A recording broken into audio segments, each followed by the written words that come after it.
Première question, en quelle année se clôture l'Antiquité? 476. C'est une bonne réponse. Deuxième question, quelle est la période qui suit les temps modernes? La période contemporaine. Encore une bonne réponse. Les petits génies, j'ai préparé un petit quiz d'histoire et de géo pour que notre ami prépare son CEB. Et franchement, je trouve qu'il se débrouille super bien. Alors ce que je me suis dit, c'est que ce serait super cool de faire pareil avec vous. Et donc, on va faire un petit peu d'histoire géo en mode spécial CEB. Et pour ça, j'ai apporté mon carnet dans lequel j'ai pris quelques notes. Première notion, les périodes conventionnelles. Les périodes, c'est une manière de découper le temps. On dit qu'elles sont conventionnelles parce que les historiens se sont mis d'accord pour les définir et qu'elles sont acceptées par beaucoup d'entre eux. Il en existe 5. Le Moyen-Âge, la préhistoire, les temps modernes, l'époque contemporaine et l'Antiquité. L'Antiquité qui se termine en 476. Exactement, puis t'en rates pas une toi. Ici, les dates ne nous intéressent pas vraiment. Ce qui est important, c'est de bien connaître par cœur les noms des 5 périodes conventionnelles. Ici, on va les remettre dans l'ordre chronologique sur notre ligne du temps. Bon, tout d'abord, il y a la préhistoire, ici. Ensuite, l'Antiquité. Directement après, le Moyen-Âge. Ensuite, les temps modernes. Et enfin, l'époque contemporaine. Ça, c'est fait. Autre notion maintenant. Les traces du passé. Genre les traces de pas. Bah, ça pourrait, mais c'est un petit peu plus compliqué que ça.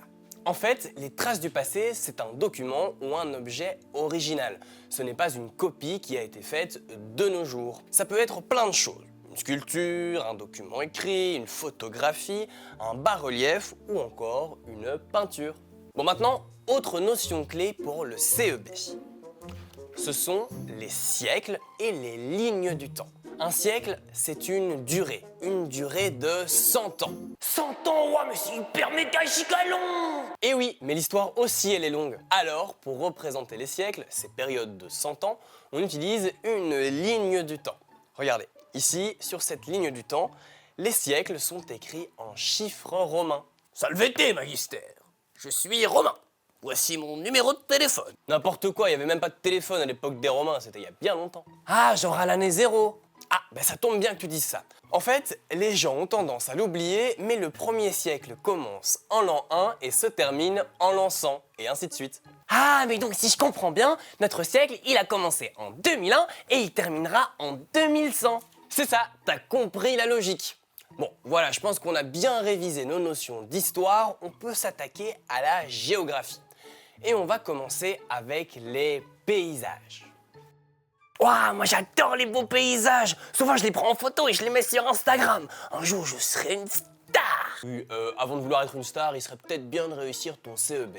Et surtout que ce n'est pas une mince affaire, il y a quand même beaucoup de vocabulaire à connaître. Par exemple, les paysages peu humanisés et les paysages fort humanisés. Je m'explique. Cela dépend du nombre d'éléments créés par l'homme que l'on voit dans le paysage. Ça peut être des routes, des villes, des usines, etc.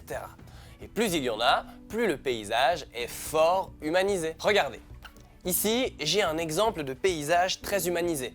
Et à côté, j'ai un exemple de paysage peu humanisé. Si un paysage représente une ville ou une partie de ville, on dira que c'est un paysage urbain. Ensuite, si un paysage représente la campagne, que ce soit des prairies, des champs, des villages, on dira que c'est un paysage rural. On a également ce qu'on appelle les paysages industriels, c'est lorsqu'un paysage contient beaucoup d'usines. Enfin, lorsqu'on a affaire à un paysage où l'homme n'est pas intervenu, on appelle ça un paysage naturel. Pour le CEB, il est important de pouvoir reconnaître les éléments naturels et les éléments humains construits par l'homme. Ouah, c'est galère tout ça. Mais non, c'est pas galère, il suffit de bien étudier les choses à son aise. Ah, mais donc si je comprends bien, les océans ce sont des paysages naturels. C'est exactement ça, t'as tout compris. Et d'ailleurs, c'est bien que notre ami parle d'océan parce que je voulais justement profiter de cette leçon pour vous faire un rappel sur les continents et les océans. D'abord, les continents. Sur la Terre, il existe 6 continents. Ici, on les a, il s'agit de l'Océanie, l'Europe, l'Antarctique, l'Asie, l'Afrique et l'Amérique. On va essayer de les situer ensemble. On commence par le plus facile, l'Europe. A priori, vous savez où se trouve l'Europe, c'est bien ici. L'Asie. L'Asie se trouve à l'est de l'Europe, ici. L'Afrique, c'est au sud par rapport à l'Europe, ça se trouve ici, en jaune. L'Amérique, ça se trouve de l'autre côté de l'océan Atlantique, c'est ici. L'Océanie, c'est en bas à droite, ici. Et enfin, le dernier qu'on a tendance à oublier, donc retenez-le bien, il s'agit de l'Antarctique, qui se trouve ici. Ah, mais il y a aussi les océans, et même que pas loin de chez nous, il y a aussi l'océan Atlantique. Exactement, mais est-ce que tu connais le nom de tous les océans de la Terre? Ah, tu m'en demandes beaucoup, là. Pourtant, c'est une notion hyper importante pour le CEB. Vous le saviez peut-être déjà, mais il existe 5 océans sur notre planète. On va essayer de les replacer ensemble sur le planisphère. On commence avec le plus facile, notre ami nous l'a dit, il est à côté de chez nous, c'est l'océan Atlantique. Je le mets ici. Ensuite, l'océan Pacifique qui se trouve de l'autre côté de l'Amérique. Et figurez-vous qu'on peut également le placer à droite de notre planisphère, car ici et ici, c'est le même.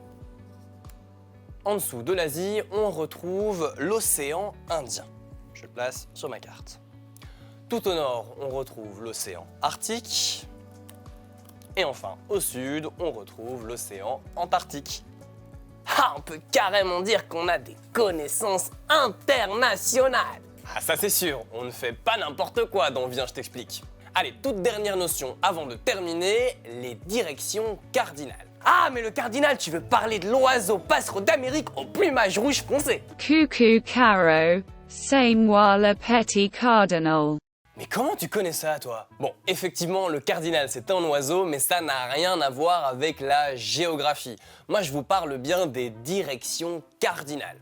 C'est tout simple, mais c'est important de bien les retenir. Regardez sur ma carte de la Belgique. On a donc ces directions cardinales.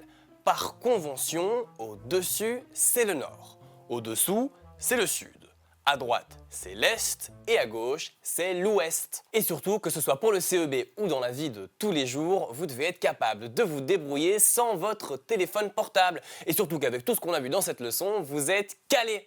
Et on va revoir un petit peu toutes ces notions du CEB, d'histoire et géographie parce que c'est l'heure du récap. Aujourd'hui, nous avons revu les principales notions à bien connaître pour le CEB d'éveil. Les périodes conventionnelles, la ligne du temps, les continents et les océans. Relisez bien ça à la maison et tout ira super bien. Mais surtout, n'oubliez pas, soyez zen, lisez bien vos questions, soyez posés pour y répondre et le CEB d'éveil sera dans la poche.